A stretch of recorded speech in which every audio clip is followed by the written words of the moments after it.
So continuing with our case, we can write our shares as 200 were authorized, 100 issued, and 100 were unissued. Okay, so this is with the shares configuration, and when we were talking about shareholders equity section within the balance sheet, it must be divided into two types. Instead of par value, we will call this as common stock. Common stock basically represents the par value in dollars. So $1 was the par value. We will write this as common stock, and here we had this number as $100, and on the below the common stock will be the additional paid in capital, also called as APIC, and this number was $300, and the sum total was $400 in total. Okay, now this was about the shareholders equity. There are other elements to shareholders equity which we will also discuss. Before that, let me also talk about something called treasury stock. Now on the top we have seen this is common stock, and then there is something called treasury stock. Now treasury stocks are those stocks which have been repurchased by the management. Repurchased can also imply something like a buyback.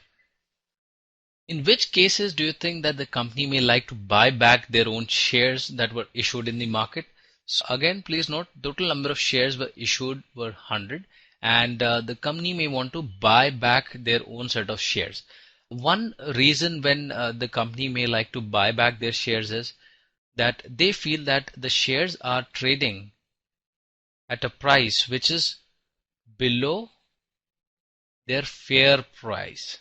Okay, so let's assume that here in this case the capital was raised at $4 per share, right? So we have seen that in return we got $400. Let's say the shares are trading currently at, let's say, $2.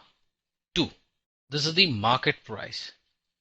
Now in this case the management may like to kind of go by an assumption that this $4 was the fair price, and maybe they can buy out the ownership by looking at a repurchase. So say for example this company looks for a repurchase of 10 shares. So out of 100 shares we had, the company is now looking at buying back 10 shares. So what will be the total cash outflow? The cash outflow will be $2, which is the market price, into 10. So this will come out to be $20.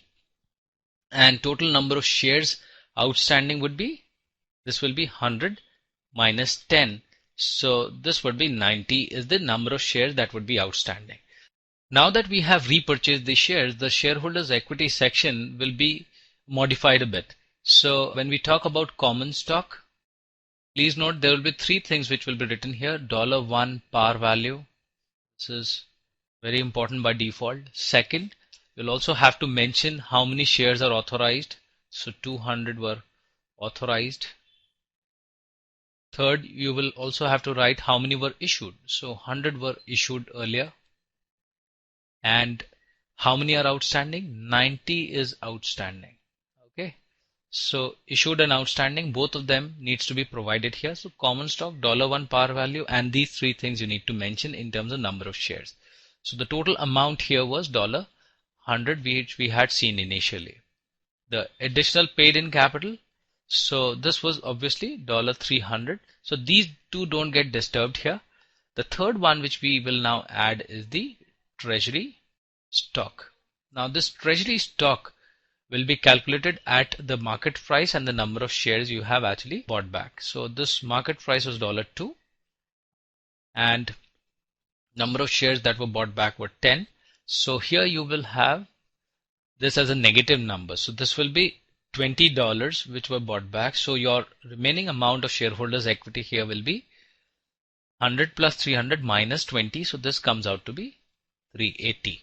So this is how treasury stock method or treasury stocks can be incorporated in the shareholders equity section.